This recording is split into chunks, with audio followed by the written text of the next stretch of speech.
दोस्तों, आज मैं आप लोगों के बीच समास लेकर के आया हूँ, जो कि बहुत ही महत्वपूर्ण चीज़ है। जो इसको आप लोग क्लास 6, क्लास 7, क्लास 8, क्लास 9 में पढ़े होंगे।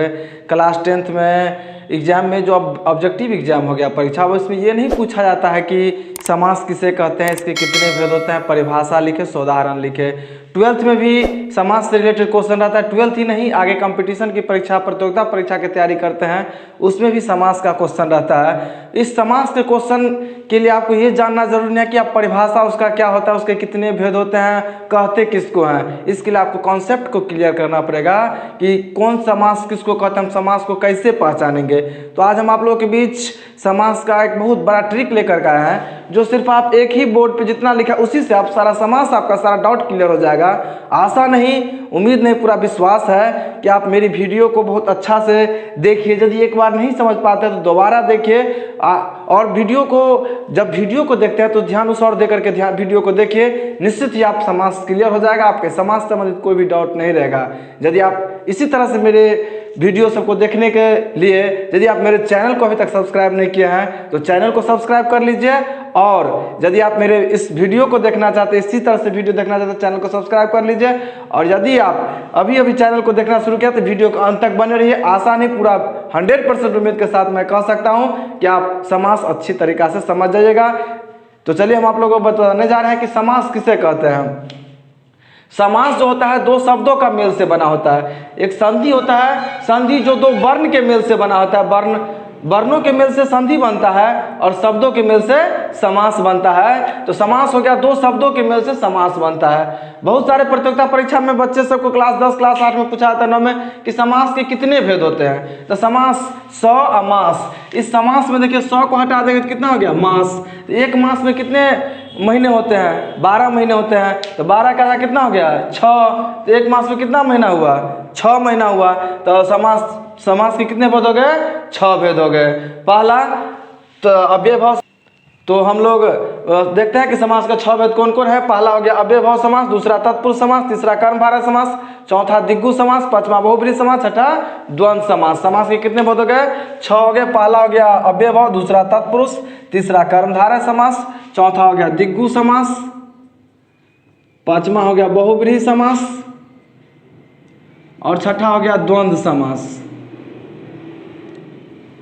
इस समास से रिलेटेड परीक्षा में ये नहीं पूछा जाता है कि आप समास कहते किसको है, समास के कितने भेद होते हैं, क्योंकि अब बिहार बोर्ड में जो एग्जाम जो है वस्तुनिष्ठ प्रश्न हो गया है। अधिक से अधिक वस्तुनिष्ठ प्रश्नों की संख्या रहती है। उस वस्तुनिष्ठ प्रश्न को बनाने के लिए आपको जैसे ऑप्शन दिया रहेगा कि अब यथासंभव, आजन्म, बेकाम, पॉकेट मार, इनमें से कौन तत्पुरुष समास नहीं है या कौन अव्ययभाव समास नहीं है। तो आपको ये टेक्निक मालूम होना चाहिए, ट्रिक मालूम होना चाहिए कि कौन, कैसे हम पकड़ेंगे कि कौन ये है या नहीं है। मैं वही ट्रिक आप लोगों को बताने जा रहा हूँ। तो देखिए समास के 6 भेद होते हैं। पहला हो गया अव्ययभाव, दूसरा तत्पुरुष समास, तीसरा कर्मधारय, चौथा दिग्गु समास, पांचवा बहुब्रीहि समास, छठा द्वंद्व समास।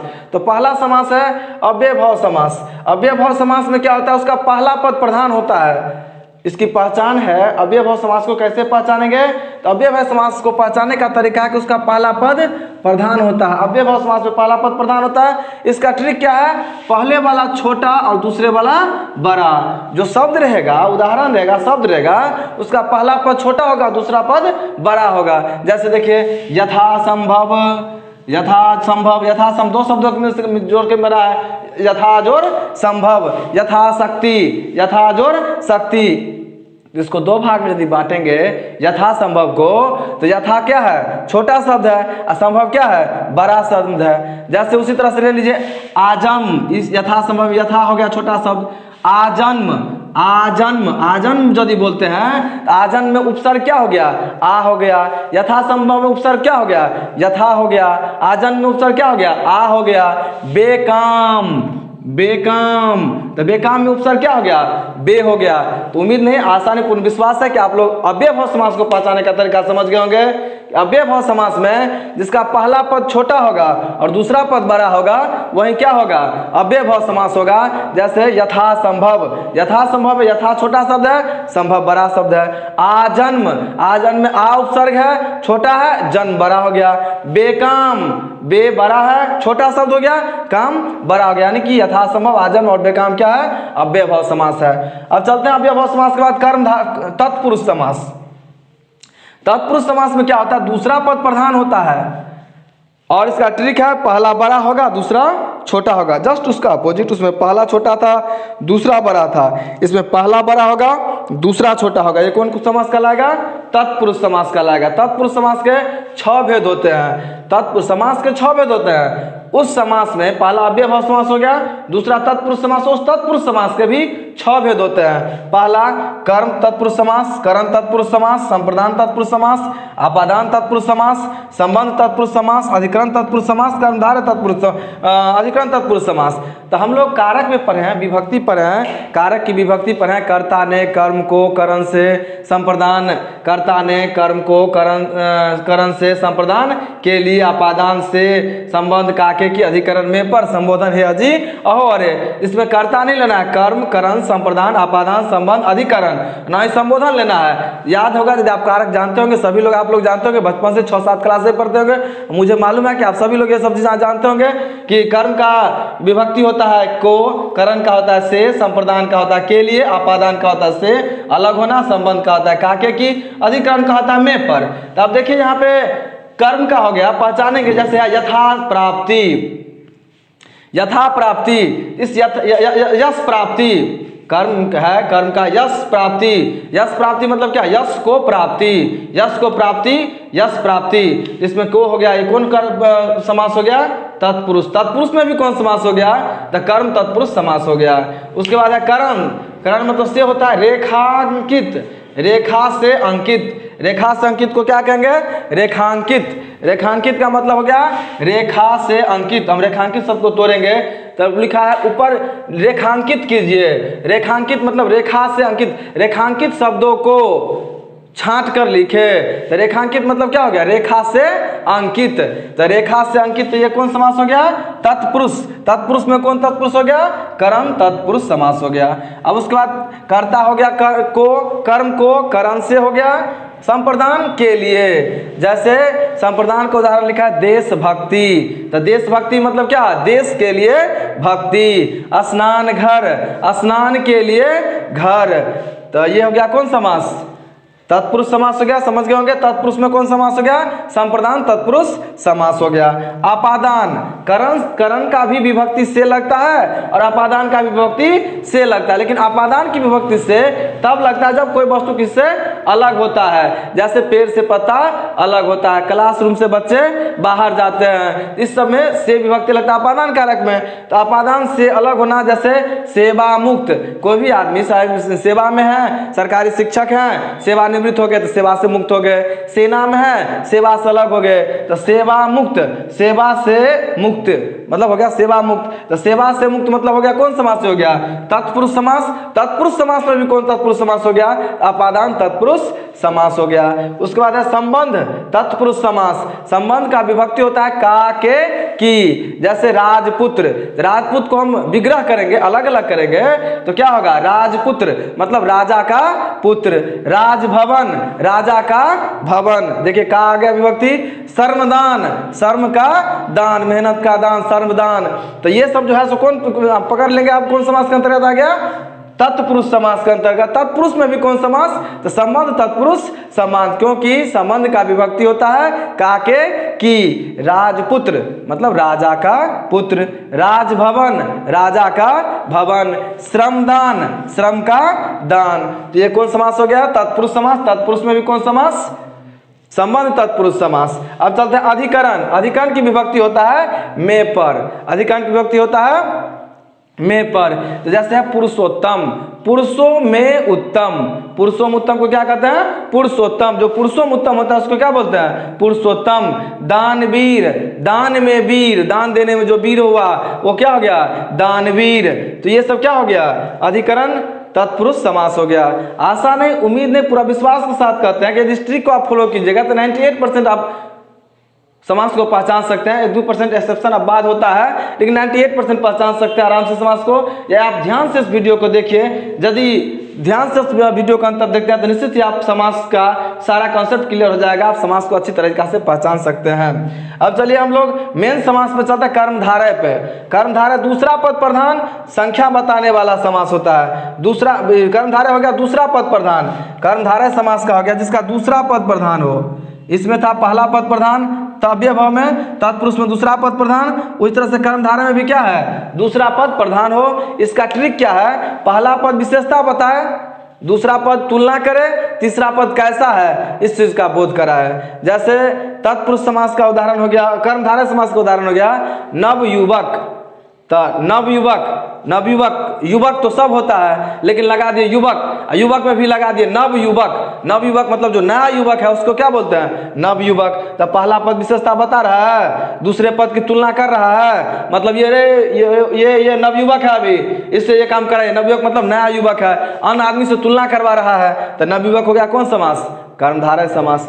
पीताम्बर, पीताम्बर पित्त है अंबर जिसके, पीताम्बर हो गया तो ये हो गया कर्मधारय समास। नील कमल, नील है कमल जिसके, कमल तो बहुत है लेकिन नील कर दिया, इस पद की विशेषता बता रहा है, नील है कमल जिसके, तो हो गया क्या, कर्मधारय समास। चंद्रमुखी, चंद्र मतलब हो गया, चंद्र मतलब मुखी मतलब मुंह, जिसका चंद्रमा के समान चेहरा हो वो हो गया क्या, चंद्रमुखी। तो पहला पद विशेषता बता, मुखी तो है, सब मुख है सबको, लेकिन चंद्रमुखी।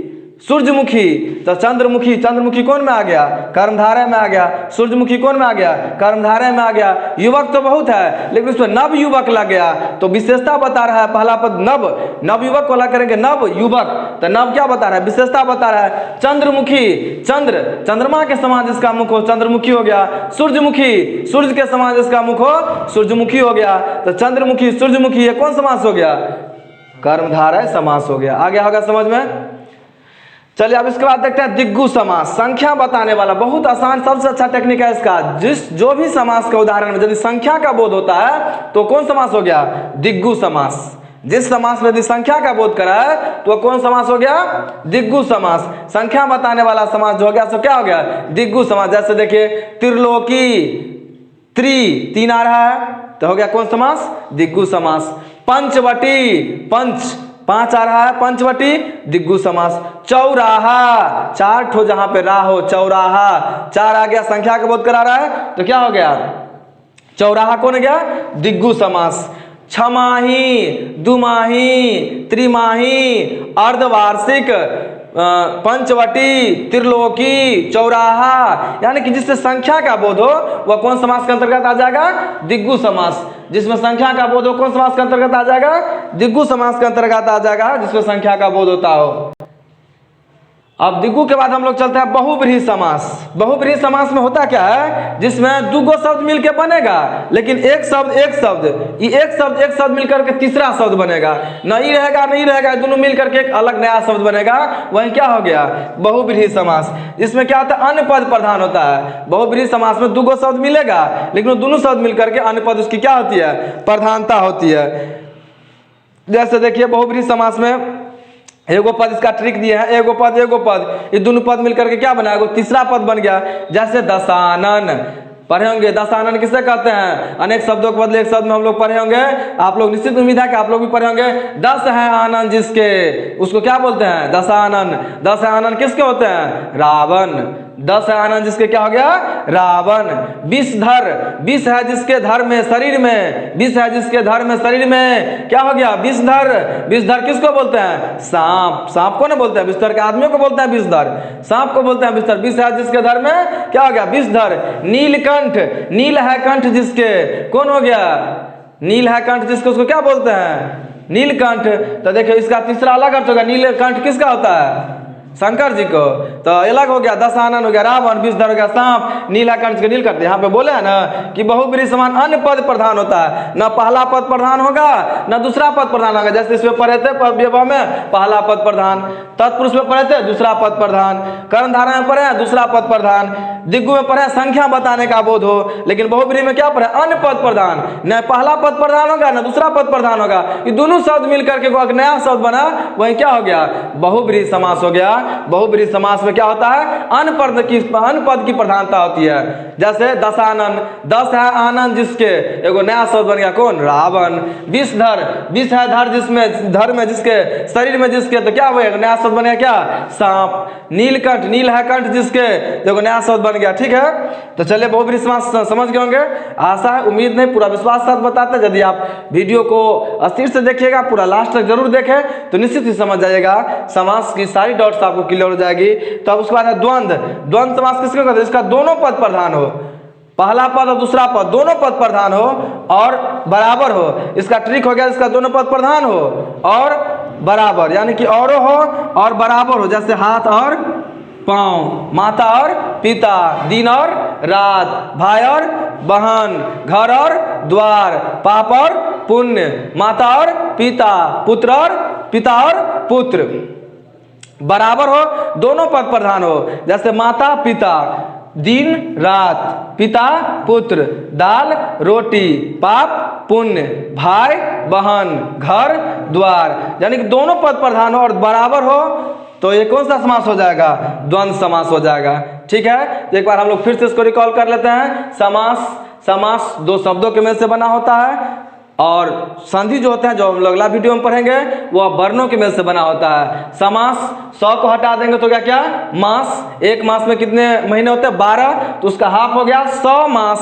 100 मास में कितने पद होते हैं, 6। पहला हो गया अव्ययभाव समास, दूसरा आ गया तत्पुरुष समास, तीसरा आ गया कर्मधारय समास, चौथा आ गया दिग्गु समास, पांचवा आ गया बहुब्रीहि समास, छठा आ गया द्वंद्व समास।